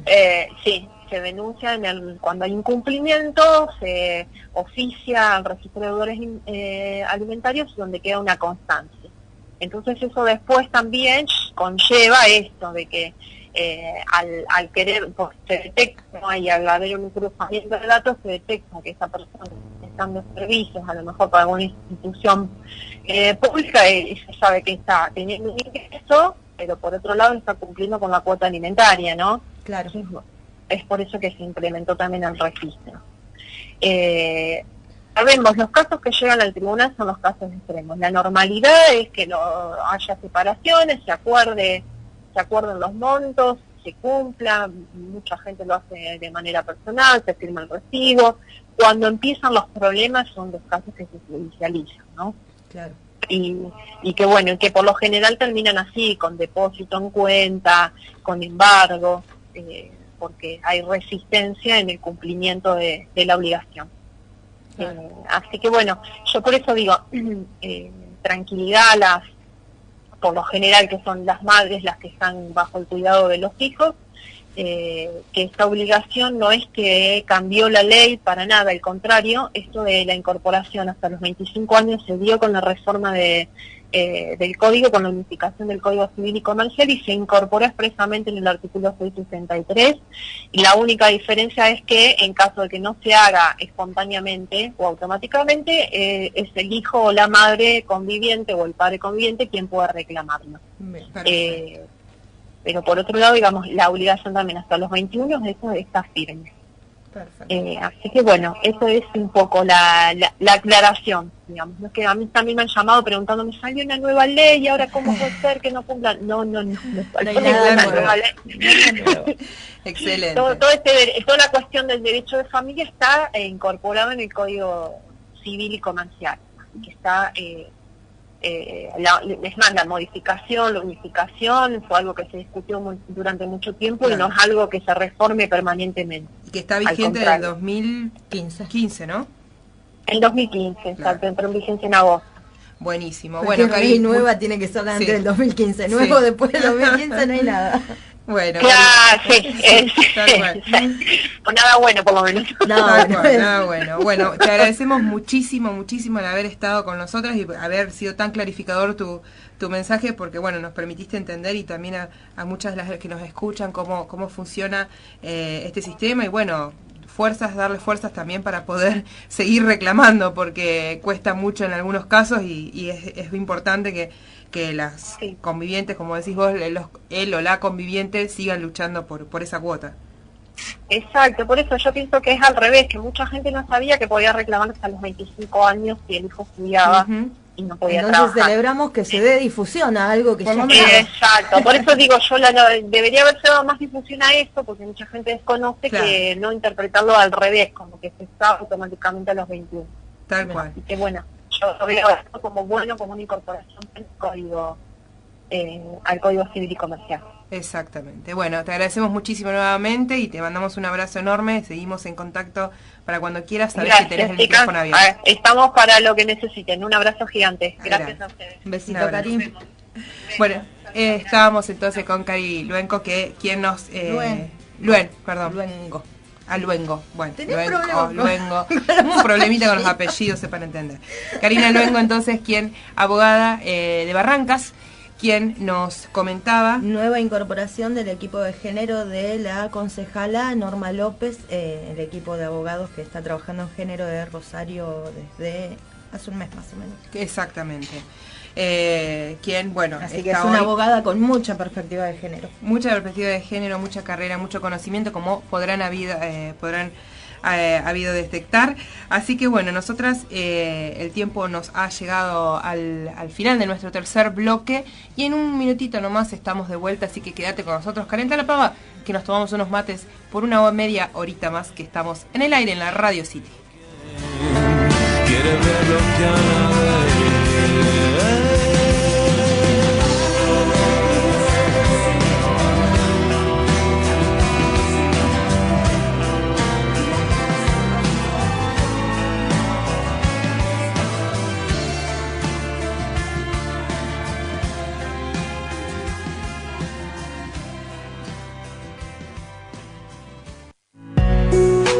Los golpes no son amor. Atrévete, denunciá, no estás sola. Cerca tuyo hay un grupo de mujeres que seguro te van a ayudar. Comunicate al 341-725-1234 o buscanos en Facebook. Mirabal Baigorria.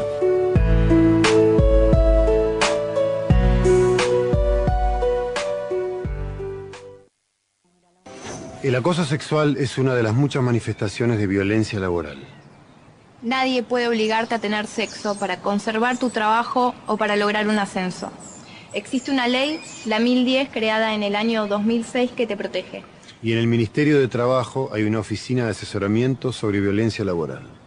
No te calles, informate para que esto no siga pasando.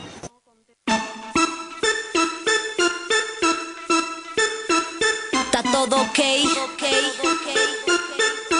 Rebecca Lane, Miss Bolivia, con Ali Guagua, con el chess, ok. Vamos, Original, carnalas. y se me nota la lengua veloz de entrada. La combinación fatal, no queda nada. Y no me digan pavadas, prefiero morir a vivir con la boca cerrada. Y no me digan lo que tengo que hacer, y no me digan de la forma que me tengo que mover, que la ley no me va entre las piernas. Tengo la boca afilada y la mente atenta. Bien cerda, atrevida, jodida y potra, la negra hija de puta con el fuego en la boca, con la Rebeca que menea como loca. Vamos con la licuagua que la sube y destroza. Vas como anormal, como animal, juntando los ovarios en un solo canal. Ay, ay, ay, como suena el ritual, haciendo magia, exorcizando el mal. Yo,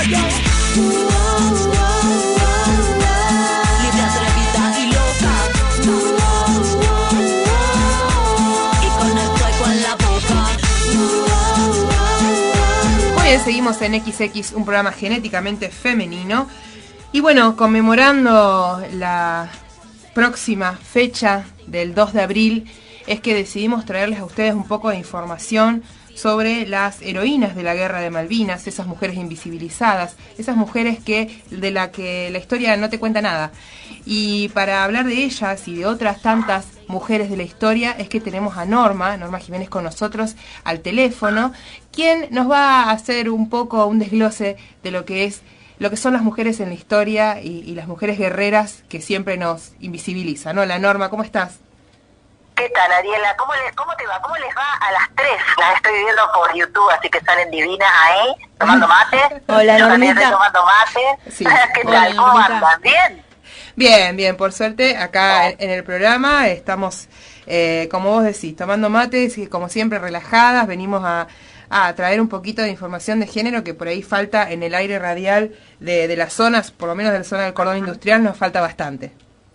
Y de eso se trata, de disfrutar lo que hacemos también, y se nota que ustedes lo hacen disfrutando, bueno, y tratando de llevar a la audiencia y a todos los que están escuchando, digamos, información, compromiso también, compromiso veraz, concreto, porque todas las que salen al aire allí en XX son comprometidas con la historia. Por eso yo les tiraba un poquito esta idea que uno tiene que tratar de sintetizar en tiempos de radio, de la lucha de las mujeres protagonistas de la historia, protagonistas de la resistencia, protagonistas y constructoras férreas y permanentes, sin pausa, ¿no? Del futuro que decimos es hoy, el futuro es hoy, el minuto a minuto.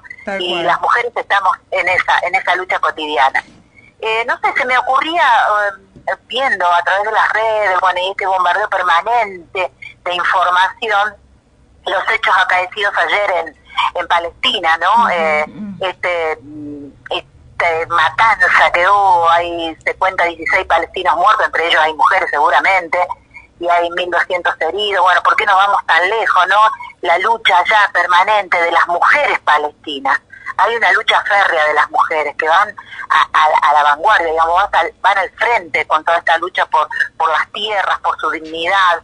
El caso nomás de Ajed Tamimi, que sigue presa, ¿no? Claro. Una chica de 12 años. Sí, le dictaron una prisión de 8 meses a la nena esta por haber defendido ante un soldado israelí que estaba totalmente armado, y ella se defendió a cachetadas. Y está... Sí, se los enfrentó, claro que sí. Los enfrentó con una fuerza y una convicción. Yo creo que hoy por hoy se ha convertido en un ejemplo, ¿no? En un símbolo de lucha contra la opresión que sufre el pueblo palestino. Bueno, esta lucha de estas mujeres en Palestina, si lo unimos a la lucha en esto que rememoramos hace muy poquito, con dolor, con angustia, pero con unidad en la calle, en la lucha nuestra, que fue la dictadura cívico-militar y eclesiástica, ¿no? Acá en nuestro país, en toda Latinoamérica, con el Plan Cóndor, por ejemplo, las mujeres, se habla de que un 30%, por ejemplo, fueron mujeres víctimas en los centros clandestinos de detención, ¿no? Me viene a la mente y que empezamos recién hace muy poco tiempo, Norma, a hablar de la tortura como violencia sexual, porque en los juicios, en los primeros juicios por lo menos, no se tomaba como, era totalmente naturalizado que si eras una presa fueras violada, y bueno, era parte de, no sé, no era considerado parte de la tortura la violación. Recién en los juicios, a partir del 2012-2013, se empezó a poder denunciar, las mujeres pudieron denunciar como parte de la tortura las violaciones que pasaron mientras estuvieron detenidas, desaparecidas. Sí, es algo terrible, la palabra terrible queda chica, porque fíjate en este documental que se llama Campo de Batalla, Cuerpo de Mujer, el director es Fernando Álvarez, creo que si lo buscamos la encontramos rápidamente por internet, donde está el testimonio de las compañeras, los padecimientos que tuvieron, cómo pudieron sobrevivir algunas a tanta tortura, a tanto dolor, digamos, otra vez el cuerpo de la mujer, ¿no? Como un campo de batalla total, en donde se juega esta lucha aguerrida de ellas, que iban en contra del capitalismo, del imperialismo, del modelo de muerte, cómo las mujeres siguen siendo protagonistas, y vamos cambiando, ¿no?, el escenario, pero siempre las mujeres están al frente. Y decía Ariel al comienzo, las silenciadas de Malvinas, es verdad, las silenciadas, que no hace mucho las chicas empezaron a hablar, a dar sus 2015. Testimonios, la mayoría eran enfermeras, instrumentistas quirúrgicas, civiles, ¿no?, que atendían a los soldados, también los padecimientos que tuvieron, porque también ellas padecieron atropellos, y no sé si no también agresiones sexuales también y demás, y bueno, también las mujeres allí en Malvinas, ¿no?, liderando también esta lucha junto a los hombres. Me viene a la mente, qué sé yo, también las mujeres guerrilleras y revolucionarias que tomaron las armas como método y siguieron la senda del Che y de Fidel, y bueno, y también fueron mujeres aguerridas, valientes, corajudas, en donde ponían todo de sí, su cuerpo, sus ideas, sobre todo sus ideas, para la liberación de América, ¿no?, la liberación de toda Latinoamérica. Y siempre nos une el mismo hilo conductor, que es el opresor. Sí. ¿No? El opresor, el que te domina, el que te ningunea, que te humilla, que te trata como algo descartable permanentemente, ¿no? Somos objetos descartables las mujeres. Pero en realidad lo que pasa siempre es lo mismo, ellos se enfrentan al miedo, porque ellos tienen miedo, ¿no? Y le tienen terror a las mujeres que no tenemos miedo, digamos, como dijo Galeano, un poco parafraseando al escritor uruguayo Galeano, ¿no? Sí, así que en esta tardecita hacer un homenaje, ¿no?, a Patria, Minerva, María Teresa Mirabal, en República Dominicana, y tantísimas mujeres que hoy por hoy, y también formamos parte, ustedes y nosotras, en cada lugar de militancia, de lucha, en cada hogar, la ama de casa que se planta y empieza a hablar de un modo diferente con sus hijos, con sus compañeros, con sus familiares. bueno, empiezan a tener algunos problemitas, digamos, pero también van haciendo la historia y van haciendo este ser protagonista, ¿no? La fuerza que tenemos, y esto es imparable. El movimiento de mujeres a nivel mundial es imparable, y nosotras, chicas, les doy la buena noticia, que no descubre la pólvora, pero sí formamos parte de esto. Así que bueno, me encanta este espacio, poder hablar y compartir con ustedes. El programa es interesantísimo, y es ir también dejando huella. Seguramente hay muchísimas mujeres escuchando y se sienten identificadas con alguna palabra, con alguna expresión nuestra. Y si me permiten, les quería leer una poesía de Marce Quispe, que se llama Oasis del Futuro, y está dirigida a Ahed Tamimi, esta chica de 12 o 13 años debe tener ahora, que está presa allá en Palestina por enfrentar a los soldados israelíes, pero nos cabe a todas. Yo creo que nos reúne a todas. Si ustedes me permiten, también reunimos a todas las luchas de toda la historia, ¿no? En estos tiempos en que vamos a vivir una Pascua, que, bueno, los que creemos en algo diferente, en una revolución distinta, este flaco que fue revolucionario, que por eso lo mataron, lo persiguieron y lo quisieron borrar de la historia, también las mujeres de la época lo acompañaban, y él tomó parte por las mujeres en aquella ocasión históricamente, ¿no? Y creo que la Pascua, la liberación, tanto que se habla, que podemos debatir un montón, pero la liberación viene de las mujeres sobre todo. Así que bueno, les dedico este poema que es realmente hermoso, escrito por Marce Quispe y que nos une a todas en este momento histórico. Se llama Oasis del Futuro, a Ahed Tamimi. El longevo olivar de tu pueblo te ha visto crecer, dar tus primeros pasos de gacela en el cercado desierto de tus antepasados. Las flores, como las mujeres, son diminutas, de pétalos blancos, que en ramilletes resisten las tormentas de arena y los ejércitos de buitres. El viejo olivar fructifica en el otoño y te regala sus aceitunas azul violetas como bendiciones. Tu sombra sonora alivia un poco tus pesares. Tu pelo alborotado, huracán de trigo, tu mirada, río cristalino, anuncian el agua dulce de los oasis del futuro. Creo que cabemos todas en este poema y bueno, enaltecemos la lucha de todas las mujeres de la historia y de todos los tiempos y del futuro que se viene, que está ahí a la puerta, ¿no? Esperando que revolucionemos. Así que bueno, un abrazo enorme a ustedes y a seguir sin pausa en esto de la comunicación también, que se hace a veces un poco difícil, pero que no es imposible, ¿no? Tal cual, muchísimas gracias, Normita, hermoso el poema, hermoso este momento que nos dedicas, y bueno, te agradecemos como siempre muchísimo por haberte contactado y por haber estado con nosotras de este tiempo, y bueno, más que orgullosa de tenerte acá en nuestro programa. Se nota mucho tu dedicación y tu pasión por esto que es el periodismo, los medios, y bueno, y este espacio a nosotras nos llena un montón como programa, nos encanta tenerte acá. Gracias a ustedes por el espacio, y yo humildemente me siento pero recreada cada vez que estoy en contacto con ustedes y con los medios de comunicación, así que un abrazo enorme, que estén bien, que sigan en la lucha como siempre. Gracias, nos vemos. Beso, Normita. Nos vemos. Bueno, ahí escuchábamos entonces Norma, quien se comunicó con nosotros, compañera también de esta lucha, que nos viene a regalar esas hermosas palabras. Y autoconvocada de Pueblo Andino, una luchadora contra los agroquímicos, ecofeminista, feminista, y una revolucionaria por donde la mires. Hermosa mujer, que nos comentaba sobre el documental de Campo de Batalla, Cuerpo de Mujer, en donde hay testimonios de mujeres que pasaron por los diferentes campos de concentración que tuvo la dictadura militar en nuestro país, y está completo en YouTube, lo acabo de encontrar. Ay, pásamelo. Y lo voy a subir a nuestra página de XX, un programa genéticamente femenino, en Facebook, así que todas aquellas que quieran verlo, que quieran repasar estas historias y conocer a las mujeres en primera persona, estoy ya mismo copiándoles el link que los lleva hacia este documental, Campo de batalla, cuerpo de mujer se llama. Y queríamos justamente, como dice Norma, hablar de las mujeres, las heroínas de Malvinas.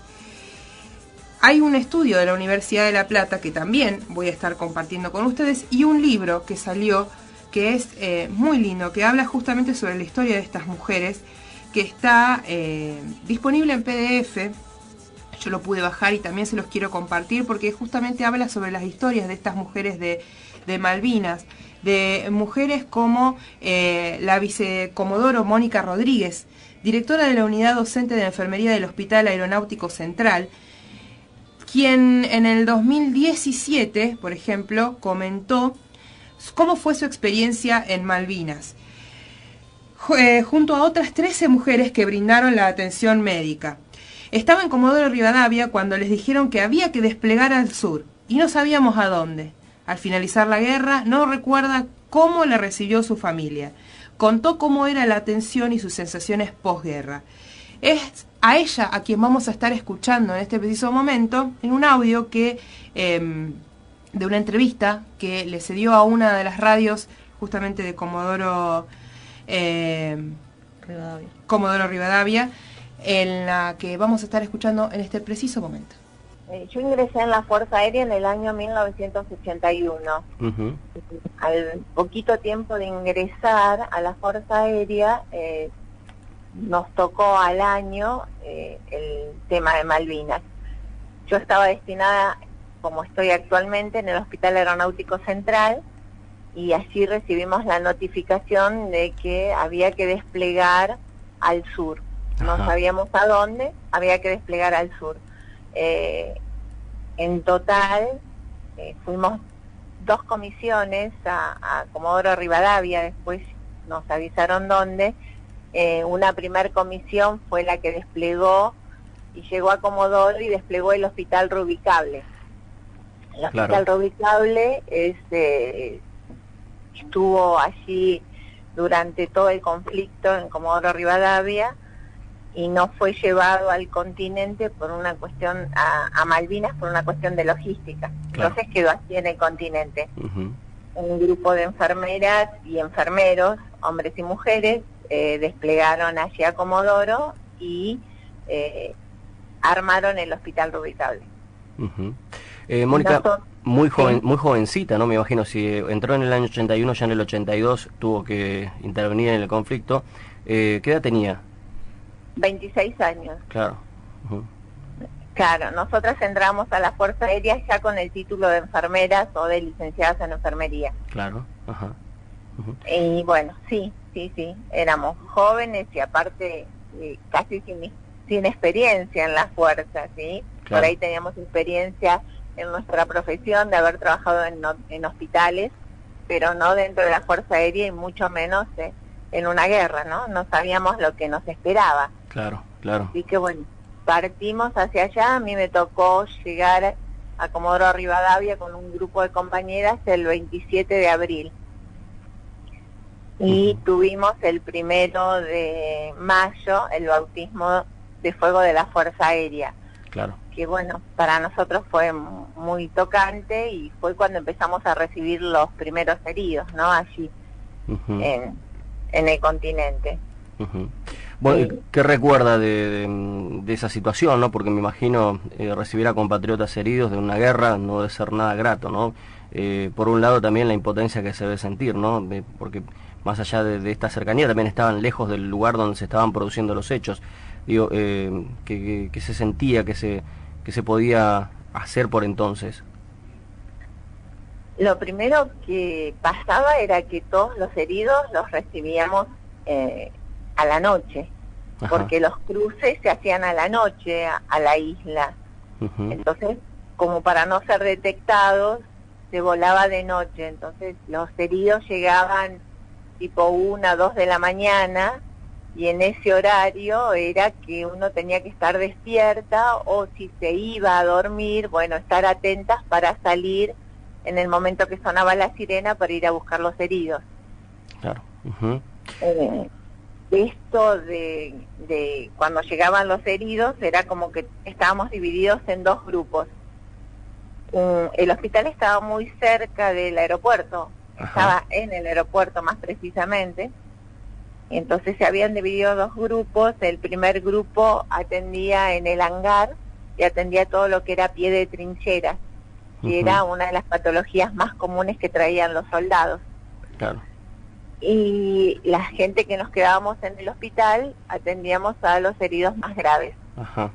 Yo soy también, también instrumentadora, entonces estaba destinada en el quirófano del hospital. Claro, cuando se refiere a pie de trinchera, que era por congelamiento de pies. Por el frío. Por el sí, frío, ¿no? Sí.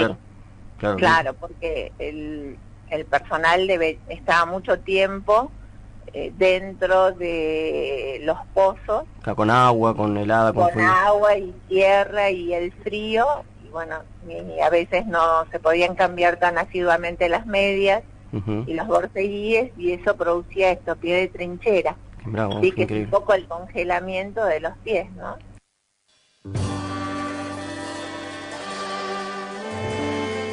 Escuchábamos entonces a esta heroína de Malvinas, algunas de las historias que cuentan una de las tantas mujeres que estuvieron en Malvinas asistiendo a los soldados, la vicecomodoro Mónica Rodríguez, a quien escuchábamos contar algunas de las crudas historias que también vivieron ellas.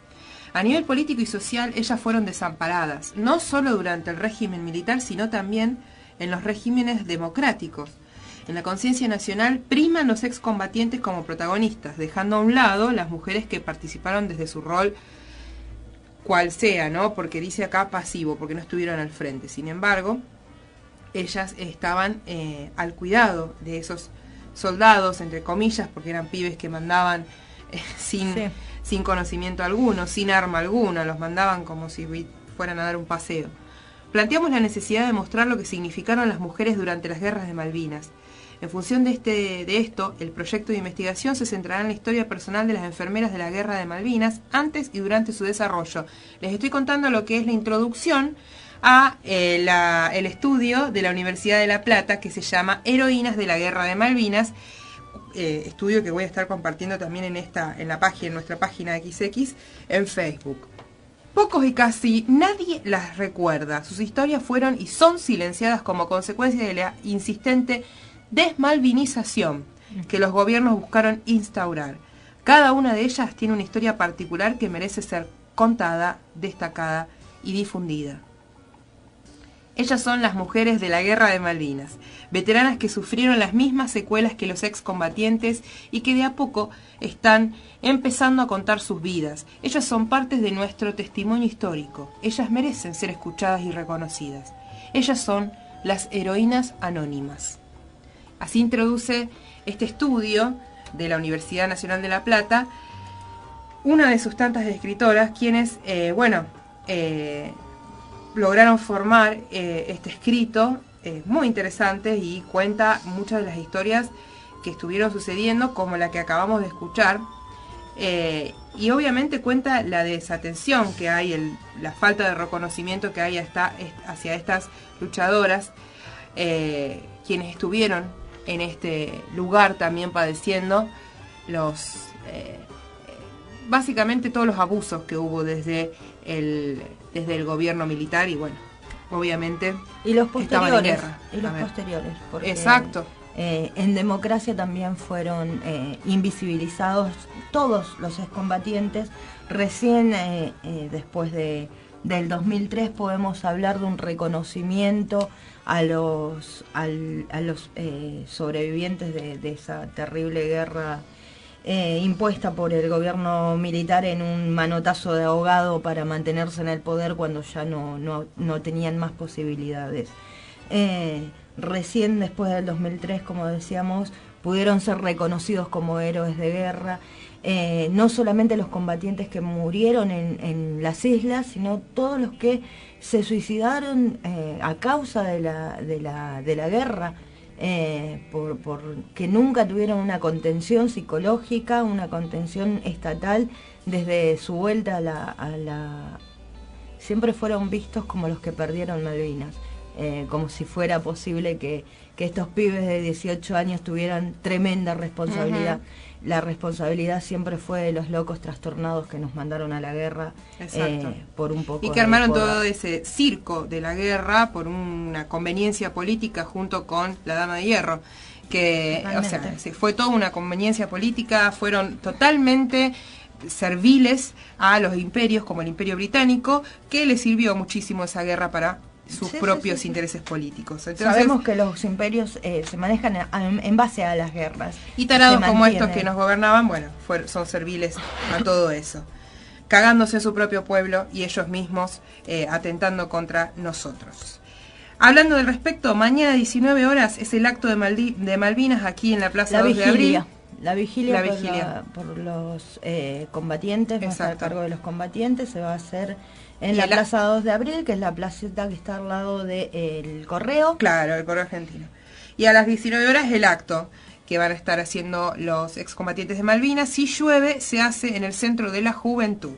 ¿Sí? Le mandamos un besito a Sandra, que nos mandó una información muy importante, que estuvimos tocando con Norma dentro de todo lo que estuvimos hablando, y que también vamos a estar desglosando el programa que viene con más tiempo. Y un besito enorme a Cristina, que nos manda un mensaje, nos llama únicas, valientes y generosas. Muchas gracias, Cris.